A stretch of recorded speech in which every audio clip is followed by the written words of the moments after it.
Hi friends. അപ്പം ജമീലാൻ്റെ പൂവൻകോഴി എന്ന് പറഞ്ഞ് ഇന്നലെ സൈനാപ്ലേ കൂടെ ഒരു സിനിമ റിലീസായിട്ടുണ്ടായിരുന്നു.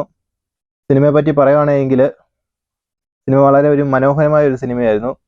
സിനിമ പൂവൻകോഴിക്കൊക്കെ ബോധം ഉണ്ടായിരുന്നെങ്കിൽ പൂവൻകോഴി കേസ് കൊടുത്തതിനും പേര് കൊണ്ട് കളഞ്ഞെന്നും പറഞ്ഞ് പേര് നശിപ്പിച്ചെന്നും പറഞ്ഞ് പൂവൻകോഴി നിന്നും നായകനെ നമുക്ക് വിളിച്ചാൽ പറ്റത്തില്ല. പൂവൻകോഴിയെക്കാട്ടിലും കാട്ടുകോഴി നായകനായിരുന്നു. കാട്ടുകോഴി ഒക്കെ നായകന്റെ ക്യാരക്ടർ എന്ന് വേണമെങ്കിൽ നമുക്ക് പറയാം.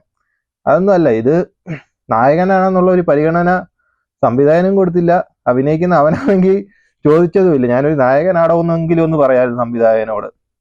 ഇത് പട്ടിയെ തല്ലുക എന്ന് കേട്ടിട്ടുണ്ടല്ലോ, പട്ടിയെ തല്ലുന്നതിനെക്കാട്ടിലും അതൊക്കെ ഒരു മയത്തിലായിരിക്കും തല്ലുന്നത്.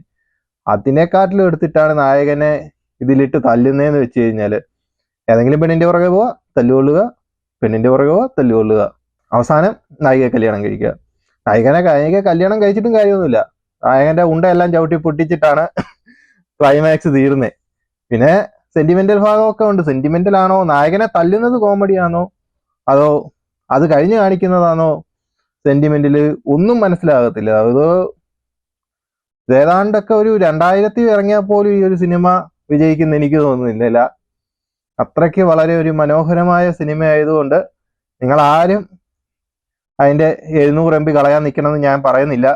അതുകൊണ്ട് 700 MB സേവ് ചെയ്യുക, വേറെ സിനിമ കാണുക. അപ്പം അടുത്തൊരു സിനിമയായിട്ട് വീണ്ടും കാണാം ഗൈസ്. ബൈ. നീ എവിടെ പരിപാടി അവതരിപ്പിച്ചാലും ഇത് തന്നെയാണല്ലോ നിന്റെ വിധി.